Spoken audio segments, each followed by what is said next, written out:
সত্যি বলতে বন্ধুরা কিছুক্ষণের জন্য পাহাড়ের পাইন ফরেস্টের ফিল চলে আসছিল। শহরের কোলাহলের পাশেও যে এত সুন্দর একটা প্রাকৃতিক সৌন্দর্যের জায়গা এক্সিস্ট করে সেটা আমরা না গেলে বুঝতেই পারতাম না। আর ঠিক এই জায়গাটা আমরা ফটো ভিডিওতে যেরকম দেখে গেছিলাম, বিশ্বাস করো তার থেকে অনেকটাই সুন্দর ছিল। আমি মনোজ, তোমরা দেখছো মনোজ বৈরাগী ব্লগ। তো চলো তোমাদের সাথে শেয়ার করি এই ভাইরাল লোকেশনে ঘুরতে যাওয়ার গল্প। তো কিছুদিন আগে আমরা মোবাইলে ওই জায়গাটার ফটো ভিডিও দেখে প্ল্যান করি সবাই মিলে যে আমরাও যাব।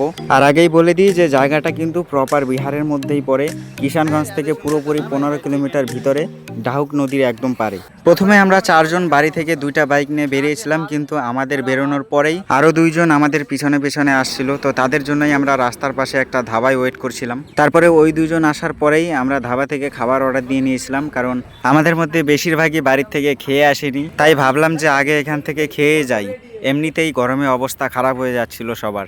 আমরা 6 জন ছিলাম, তাই 3 প্লেট চিকেন আর রুটি অর্ডার করেছিলাম। আর সত্যি বলতে বন্ধুরা, খাবারের প্রাইস হিসাবে কোয়ালিটিটাও খুব ভালো ছিল। আর এই ধাবার যে ওনার ছিল তাদের ব্যবহারটাও খুব ভালো। তো খাবার টেবিলে আসার পর আমরা কেউ দেরি করিনি, যে যার মতো তাড়াতাড়ি করে খেয়ে আবার রওনা দিলাম, কারণ জায়গাটায় আমরা সবাই প্রথমবার যাচ্ছি, তাই আমাদের খুঁজে খুঁজে যেতে হবে। ওই জায়গাটার নাম ছিল বেলুয়া। গুগল ম্যাপের লোকেশন অনুযায়ী আমরা ওইখানে গিয়ে জানতে পারি আমরা যেই জায়গায় যেতে চাচ্ছি সেটা আরেকটা বেলুয়া, আর ওইটা ওইখান থেকে আরো 15 কিলোমিটার দূরে। তাই আমরা ওইখানে একটুও দেরি না করে বেরিয়ে পড়ি সেই অন্য বেলুয়ার উদ্দেশ্যে। আর রাস্তার পাশে চা বাগান দেখে বুঝেই গেছিলাম যে আমরা আর বেশি দূর নাই।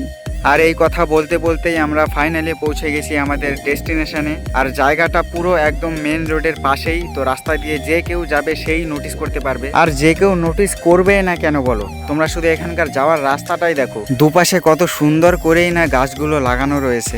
আর এই রাস্তার পরেই যদি আসে এত সুন্দর একটা চা বাগানের ভিউ, তাহলে আর কি লাগে বলো। এই গরমে এতটা জার্নি করার পরে যদি এত সুন্দর একটা জায়গার ভিউ তোমরা পাও, তাহলে মন এমনিতেই ভালো হয়ে যাবে। আর মন ভালো হবেই না কেন বলো, তোমরা জাস্ট জায়গাটা দেখো একবার, কত সুন্দর গাছ, একবারে পাহাড়ি পাহাড়ি ফিল দিচ্ছে, তার পাশেই আবার এত সুন্দর চা বাগান। আর যেহেতু গরমে সবাই এমনিতেই ক্লান্ত হয়ে পড়েছিল, তাই এইখানে এসে সবাই কোনো কিছু না করে শুধু জায়গাটাকে অনুভব করছিল।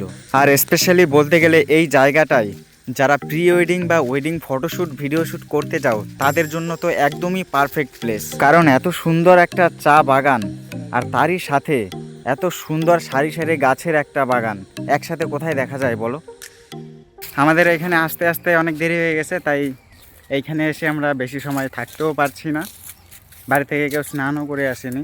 আর জায়গাটা মানে আমরা ফটো ভিডিও দেখেই আসছিলাম, তো আর ফটো ভিডিওর থেকে আরও অনেক বেশি সুন্দর, মানে এখানে না আসলে বুঝতে পারবে না এটাও যে একটা নেক্সট লেভেলের ভাইরাল প্লেস হতে পারে না, আছে, শুধু ভাইরাল হয়নি তাই।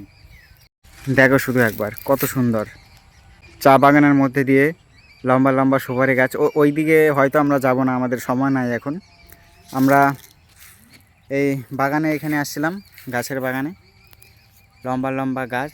আচ্ছা, টোটাল আমরা 6 জন আসছিলাম।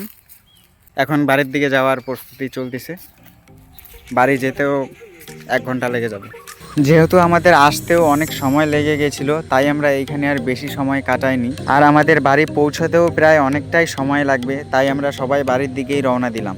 যদিও আমাদের অত দূর থেকে এখানে এসে এইটুকু সময় এখানে কাটিয়ে কারোরই সেরকম মন ভরেনি। আর যেহেতু আমাদের আসতেই দেরি হয়ে গেছিলো এইখানে, তাই সেরকম কিছু করারও ছিল না আমাদের। আজকের মতো আমরা এইটুকু সময়ে এখানে কাটালাম, কিন্তু এর পরে আবার হয়তো কখনো আসবো, এই জায়গাটাকে আরও ভালোভাবে রিভিউ করাবো। চা বাগানে তো আজকে আমরা ঢুকতেই পারলাম না, এরপরে এসে তোমাদের চা বাগানটাও হয়তো দেখাবো ভালো করে।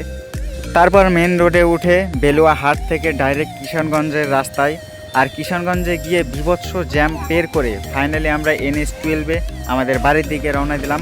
তো আজকের ভিডিও এই পর্যন্তই, দেখা হচ্ছে পরের কোনো ভিডিওতে।